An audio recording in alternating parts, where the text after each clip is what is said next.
The windshield wipers were fighting a losing battle against the freezing October rain. I was gripping the steering wheel of my truck, knuckles white, trying to navigate the slick streets of downtown Seattle. The gray sky pressed down on the city, matching the heavy feeling in my chest that had been there for months. I told myself I was just driving to the hardware store, just a normal Tuesday errands run. But fate has a way of putting you exactly where you need to be, even when you don't want to be there. I stopped at a red light on 4th Avenue, the heater blasting against the damp chill seeping through the windows. That's when I saw the figure on the corner. A woman, wrapped in a soaked, oversized coat that looked like it had been pulled from a dumpster. She was holding a cardboard sign that was dissolving in the rain, and clinging to her chest was a bundle wrapped in plastic trash bags. Most people looked away. That's what we do in the city. We pretend not to see the suffering. But something about the way she stood, the tilt of her head, sent a jolt of electricity down my spine. She turned slightly to shield the bundle from a passing bus's spray, and I saw her profile, my breath caught in my throat. It couldn't be. My daughter, Eliana, was supposed to be in a luxury condo in Bellevue, living the perfect life with her successful husband. But as I stared, the woman looked up, her eyes hollow and dark.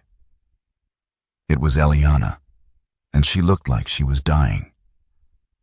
Before we continue this story, I need to know who is riding shotgun with me on this journey. Let me know in the comments where you are watching from right now. And if you want to see how a father fights back when the world tries to break his child, please like this video, share it, and subscribe to the channel. I want to know who is standing with us. I didn't bother checking traffic. I threw the truck into park right there in the turn lane and jumped out into the deluge. Horns blared behind me, angry and impatient. But the sounds seemed miles away. All I could hear was the blood rushing in my ears. I ran toward her, splashing through icy puddles.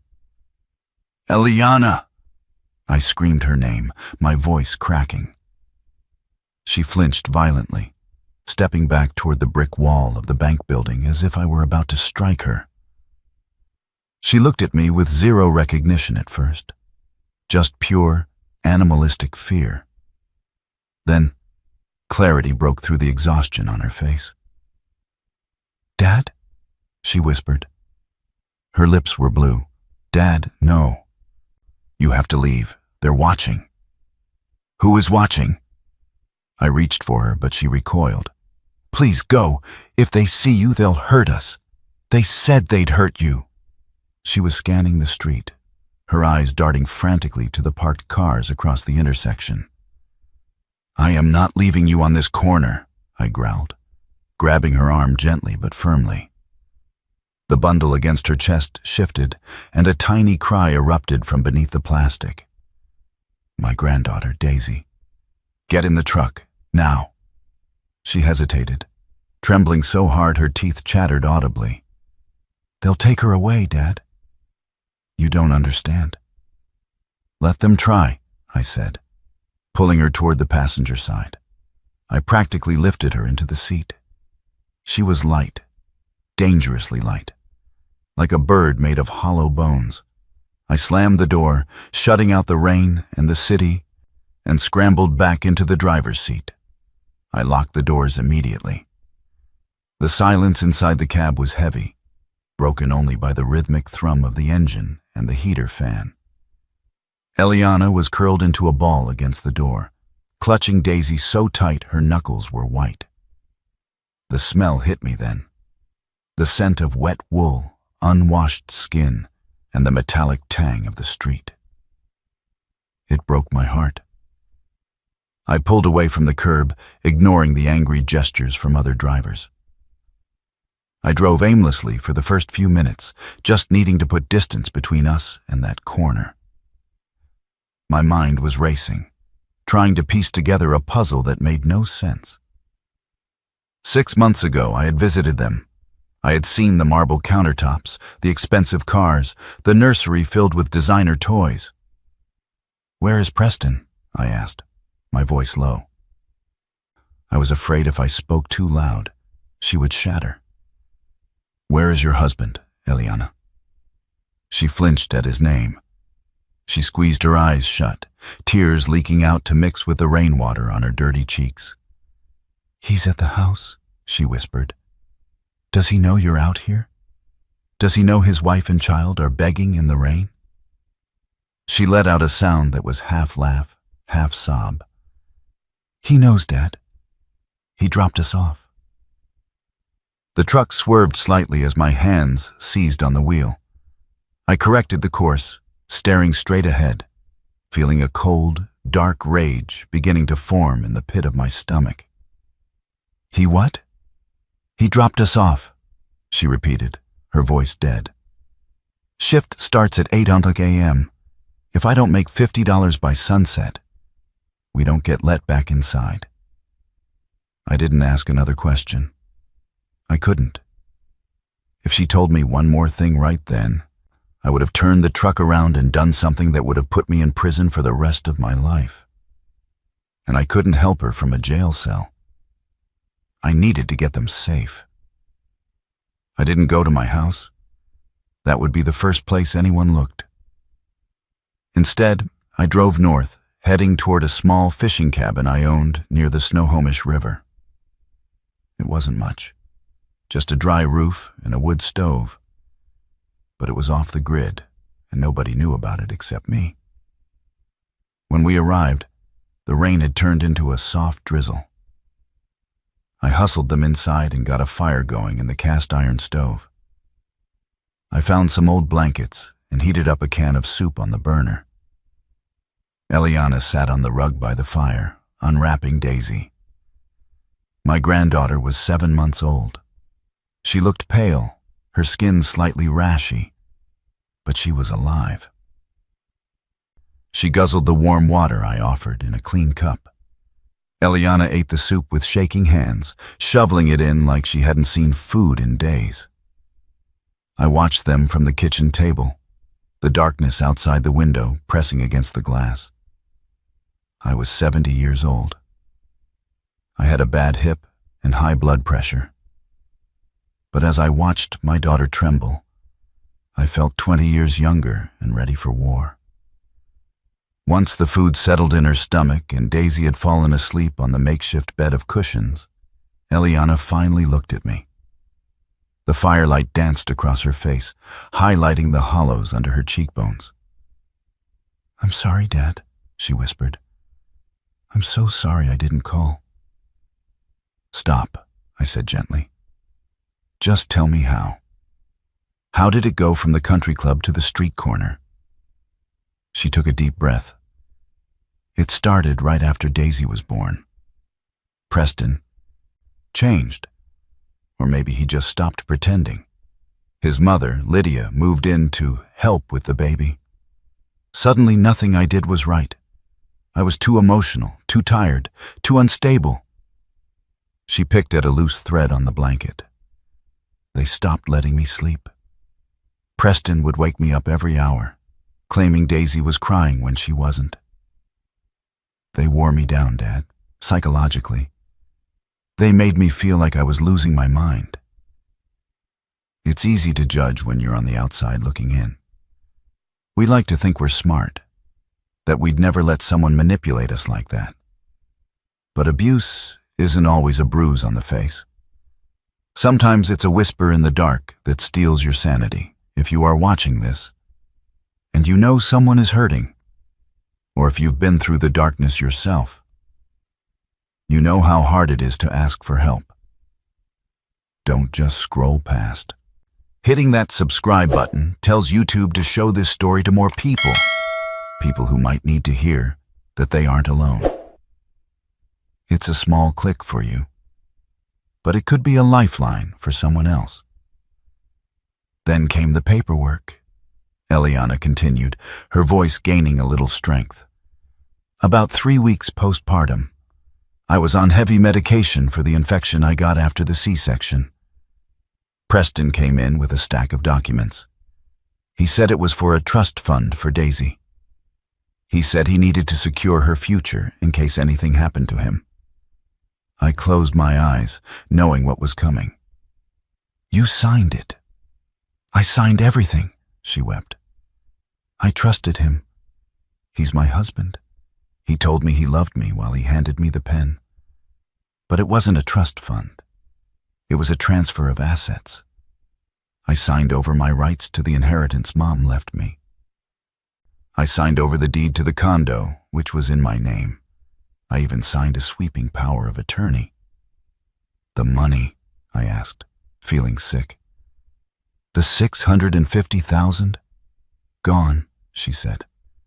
"Moved into an offshore account under Lydia's name within 48 hours. They stripped me clean, Dad. And once they had the money, they didn't need the wife anymore."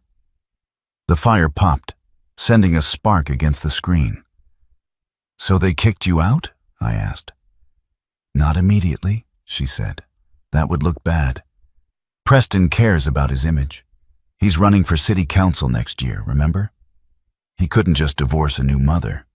He needed me to leave. He needed me to look like the problem. So they locked me out during the day," she explained. "At first it was just for an hour, then all afternoon.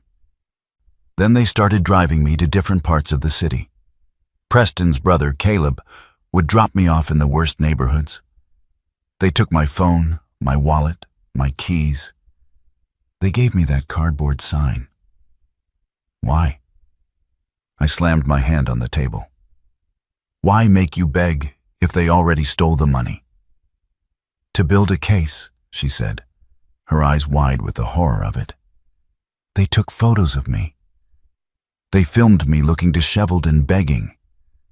They were building a portfolio of evidence to prove I was mentally unstable and unfit to be a mother. They wanted full custody of Daisy, Dad. They wanted to take her and erase me completely. The cruelty was so calculated it left me breathless. It wasn't just greed, it was sadism. They wanted to destroy her credibility so thoroughly that no one would believe her when she screamed for help." "I tried to run once," Eliana said, her voice dropping to a whisper. "I tried to go into a police station. But Caleb was parked across the street. He texted me a photo of your house, Dad. A photo of you gardening in the front yard, taken through a rifle scope. My blood ran cold. He said if I talk to anyone, cops, you, a lawyer, that the stress would be too much for your heart. He said you'd have a medical accident within the hour. I couldn't risk you, Dad. So I got back in the car." She looked at me, begging for forgiveness. "I stayed on that corner because I was trying to keep you alive." I stood up and walked to the window, staring out at the black trees. I had spent my life trying to protect her, and in the end, she had endured hell to protect me. The guilt was a heavy stone in my gut. "You're safe now," I said, turning back to her. "But we can't stay here forever. Preston isn't going to just let his unstable wife disappear with the leverage he needs for court." "He'll find us," she said, panic rising again. "Preston has connections. He knows people in the police department. He knows private investigators." "Let him come," I said, though I felt less confident than I sounded. "I'm not the same man I was 10 years ago, Eliana. I don't have much to lose anymore except you and that baby. And a man with nothing to lose is dangerous." I checked the locks on the cabin door again. I had an old shotgun above the mantel, dusty and unused for years. I took it down and checked the chamber. Empty. I went to the drawer where I kept the shells. We stayed at the cabin for 2 days. I let Eliana sleep for 18 hours straight while I watched Daisy. It was the first time I had really held my granddaughter. She had Eliana's nose and my late wife's chin. She was perfect. On the 3rd morning, the rain had stopped. The silence of the woods was peaceful until the sound of gravel crunching under tires broke it. I moved Eliana and Daisy into the back bedroom and told them to be silent. I grabbed the shotgun, keeping it out of sight but within reach, and opened the front door. A black SUV was idling in the driveway. The window rolled down, and Caleb, Preston's younger brother, smiled out at me. He was wearing sunglasses, even though it was overcast. "Good morning, William," he called out, his voice slick like oil. "Lovely spot you have here. Little damp for a family reunion, though." "Get off my property," I said calmly. Now. No need for hostility. We're just worried about Eliana. She's having a breakdown, you know. Postpartum psychosis. Very tragic. We just want to bring her home to the doctors." "She's not here," I lied. Caleb laughed, opening the car door and stepping out. He was a big man, younger and stronger than me. "Don't insult my intelligence, old man. We tracked your truck's GPS. Now send her out and nobody gets hurt. You don't want to have a heart attack out here in the middle of nowhere." He took a step toward the porch. I raised the shotgun. I didn't aim it at him, just held it across my chest. I said, "Get off my property." Caleb stopped. He looked at the gun, then at me. He sneered. "You think you can protect her? Preston has already filed the missing persons report. The police are looking for a kidnapping suspect." "That's you, William." He got back in the car. "We'll be back with the badge-wearing friends. Enjoy the quiet while it lasts." He reversed down the drive and sped away. My hands were shaking so bad I almost dropped the gun. We couldn't stay. The clock was ticking. We left 10 minutes later, taking back roads to avoid the highways. I knew we couldn't run forever. If they had the police involved, we would be stopped eventually. We needed to stop playing defense and start playing offense. I drove us to the city, but not to hide. I drove straight to the office of an old friend. Adrian Vance wasn't a fancy corporate lawyer. He was a shark who specialized in fraud and difficult divorces. He owed me a favor from 20 years ago when I pulled him out of a burning car wreck. We walked into his office, looking like refugees. Adrian took one look at Eliana and buzzed his secretary. "Cancel my afternoon and get me coffee, a lot of it." We sat in his leather chairs and told him everything. When Eliana finished explaining the forced begging and the financial theft, Adrian didn't look shocked. He looked angry. "It's a classic setup," Adrian said, pacing the room. "Gaslight the mother, steal the assets, frame her for incompetence, get full custody. It's evil, but it's effective. The problem is proof. Right now, it's her word against a pillar of the community." "We need a smoking gun," Adrian said. "The begging? He'll claim she wandered off and refused to come home. The money? He'll produce those signed documents." "We need to follow the money," I said. Adrian nodded and picked up his phone. "I'm calling Tanya." Tanya was a forensic accountant, an investigator who looked like a librarian but worked like a pit bull. She arrived within the hour with a laptop and a secure server connection. "If the money moved, I'll find the tracks," Tanya said. She started typing, her fingers a blur. "Give me the account numbers, social security, everything." While Tanya worked, I paced. Eliana held Daisy, rocking her back and forth. The room was tense, filled with the click-clack of the keyboard and the heavy breathing of desperate people. "Found it," Tanya said 20 minutes later. "He was sloppy. He thought you were too broken to check." "What is it?" I asked. "The trust fund transfer," Tanya pointed at the screen. "He backdated the signature, but the digital timestamp on the bank's server shows it was uploaded at 3:00 a.m. on the 14th. That was while you were still in the hospital, Eliana. And the notary stamp? It belongs to a woman who died 3 years ago. Forgery, Adrian said, a grin spreading across his face. That voids the documents. There's more, Tanya said, her face grim. I pulled his text logs. He didn't scrub his cloud backup. Look at this thread with Caleb. She turned the screen. It was a text from Preston to his brother. Make sure she stays on the corner until at least 6 p.m. We need the lighting to be bad for the video, so she looks worse. If she tries to leave, remind her about her dad's heart condition.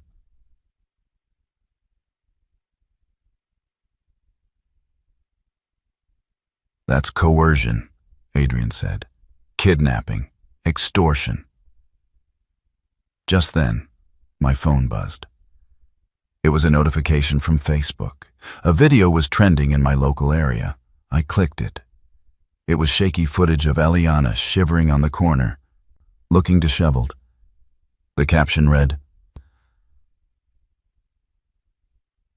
"My poor wife has lost her battle with mental health. She has taken our daughter and run away.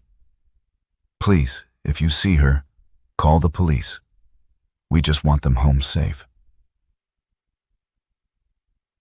The comments were brutal. What a horrible mother. She looks like a junkie, praying for that poor husband. Eliana saw the screen and sobbed, burying her face in Daisy's blanket. Everyone hates me. I can't go outside. They all think I'm a monster. I felt the rage boiling over. I wanted to reply. I wanted to type in all caps that Preston was a devil. "Don't," Adrian commanded, seeing my thumb hovering over the screen. "Do not engage. Let him think he's winning. Let him think we are cowering in fear. If we respond now, he destroys the evidence. We need him to feel safe." "He's destroying her reputation," I shouted. "And we are going to destroy his life," Adrian said calmly. "But we do it on our terms. We invite him to a meeting. We tell him Eliana is ready to surrender." The plan was dangerous. It required Eliana to be in the same room as her abuser. But she looked at me, wiped her eyes, and nodded. "I'll do it. For Daisy." Adrian set up the meeting at a neutral location, a conference room in a hotel downtown. We told Preston's lawyer that Eliana was exhausted, out of money, and ready to sign the custody papers if he promised not to press charges for kidnapping. Tanya spent the night preparing the dossier. We had the forged notary logs, the bank transfers showing the money going to the mother-in-law, and the text messages proving the conspiracy to endanger a minor. We also found something else. A life insurance policy taken out on Eliana 2 weeks ago. Double indemnity for accidental death. "They weren't just going to take the baby," Tanya whispered to me in the hallway. "They were hoping she'd die on the street. Hypothermia. An accident.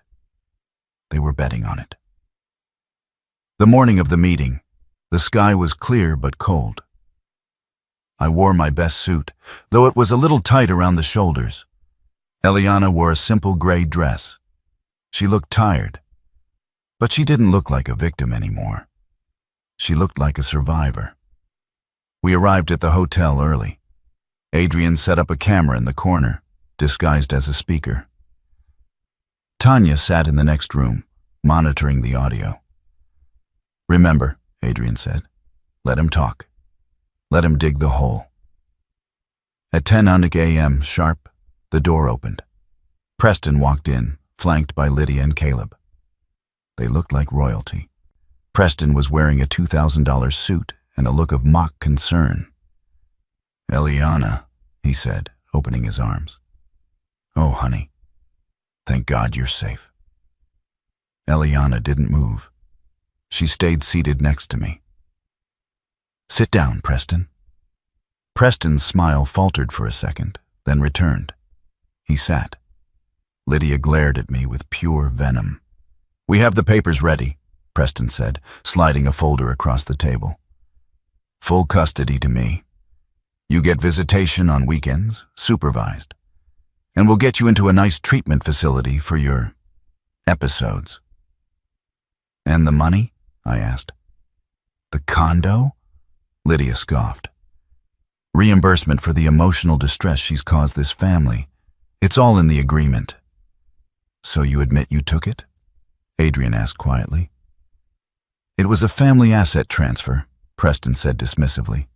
She signed for it. Just like she's going to sign this. I'm not signing anything, Eliana said. Her voice was steady. Preston sighed, his face hardening. Don't make this difficult, Eliana. You're homeless. You're unstable. You have nothing. If you don't sign, I'll have your father arrested for kidnapping and you'll never see Daisy again. Actually, Adrian said, opening his own folder, we have a different offer. He slid a photo across the table. It was the text message about keeping her on the corner. Preston picked it up. His face went pale. Then Adrian slid the bank records. Wire fraud, he said. Then the notary log. Forgery. Then the insurance policy. Conspiracy to commit murder. The room went deathly silent. Caleb looked at the door like he wanted to run. Lydia looked like she had swallowed a lemon. This is illegal, Preston stammered. You hacked my phone. Investigative discovery, Adrian smiled. And by the way, we're live streaming this meeting to the district attorney's private server. The police are waiting in the lobby. Preston stood up, knocking his chair over. You can't prove intent? I don't have to, Eliana said, standing up to face him. She looked tall, powerful. The jury will do that for me. The door burst open. 2 uniformed officers stepped in, followed by a detective. Preston Miller? You're under arrest. It took 6 months for the dust to settle. Preston and Caleb took plea deals to avoid 20-year sentences, but they still went away for a long time. Lydia is fighting the charges, but she's bankrupt and alone. Eliana got everything back,